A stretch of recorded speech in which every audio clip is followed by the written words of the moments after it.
We're back with some more AOC content as she did a recent interview with MSNBC, and we love AOC around here, and she managed to touch on a number of hotbed issues from the Supreme Court to Marjorie Taylor Greene getting dunked on by Jasmine Crockett to Trump himself. So I thought we could take a segment to highlight some truly progressive sentiment, and let's start with her just beautifully laying out one major issue right now in the Supreme Court. Samuel Alito has identified himself with the same people who raided the Capitol on January 6th and is now going to be presiding over court cases that have deep implications over the participants of that rally.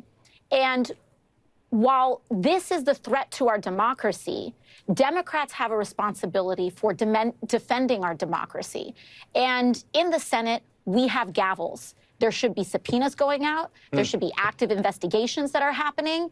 And I believe that when House Democrats take the majority, we are preparing and ensuring to support the broader effort to stand up our democracy. But I also believe that when Democrats have power, we have to use it.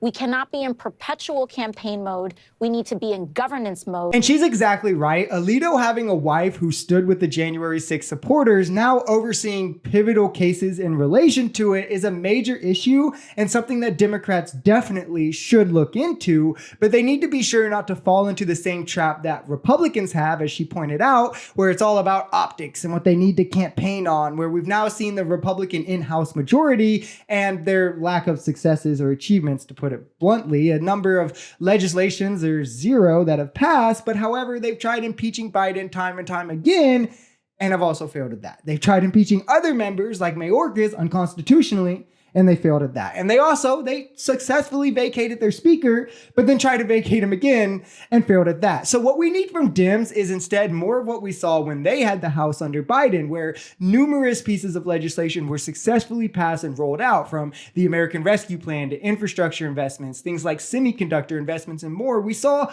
5 landmark bills come out of the House in 2 years under Democrats compared to 0 under Republicans. Even when Republicans controlled the House under Trump, we only saw 1 bill passed in the tax cuts that shot our debt up and only benefited the wealthy, and nothing else. So Marjorie Taylor Greene, her acting, like the ogre in that role is not surprising. What is surprising is Chairman Comer allowing that to be the conduct of, and not just him, but every single Republican, surprisingly, except for Representative Lauren Boebert, actually. And I think, the fact that she has been subject to so much vitriol herself. Plenty of Republicans on Greene's side wear lashes, they have extension nails. Marjorie never uses that to take a dig at them, but she did feel the need to say it to a black woman sitting on the committee.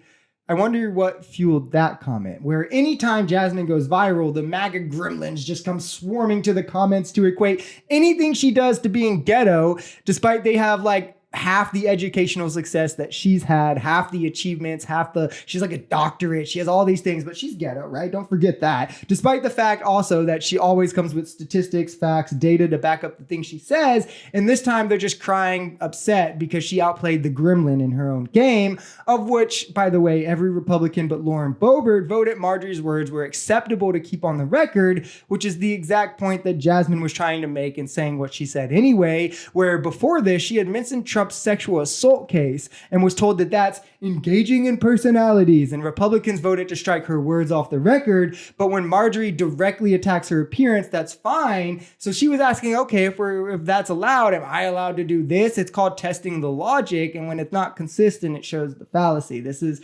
exactly why Democrats can't keep giving credence to this civility politics standard that only Democrats are held to. This guy is stuck in court.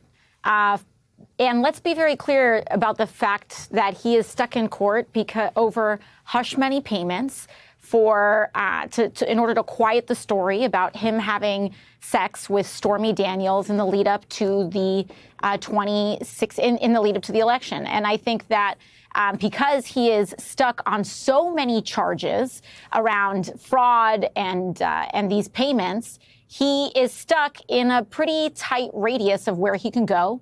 New York City's blue. Brooklyn is blue,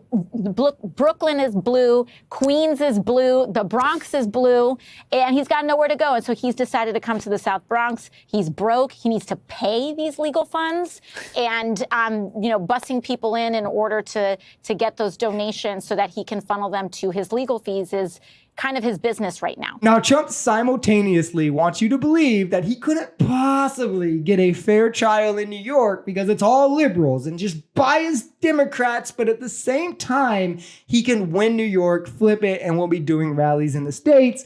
These things are antithetical to each other, and it just shows the grandiose narcissism that enables him to say whatever he wants in the moment that makes him feel that he looks the best, when in reality, there's no truth to it. There's no way in hell he gets New York. Of course, this is the man who said he won all 50 states in 2020. So, take him as a grain of salt, right? He's going to whine and cry about it the same way he did then. And as AOC said, at this point, his goal is really just siphoning as much money as he can from this failure of a campaign so he can then funnel it into his legal fees. If you enjoyed this video, we're Social Society. We're a commentary channel influenced by politics, society, and the economy. We are pretty left-leaning on this channel, but we're open to our right-wingers as well. The biggest thing here is having conversations that get everyone to the bottom of the truth. If that sounds like something that could interest you, consider smashing that subscribe button, leaving us a like, or even commenting on this video. We even have memberships available as low as $3 if you'd like to support, because the only way we become a society is together.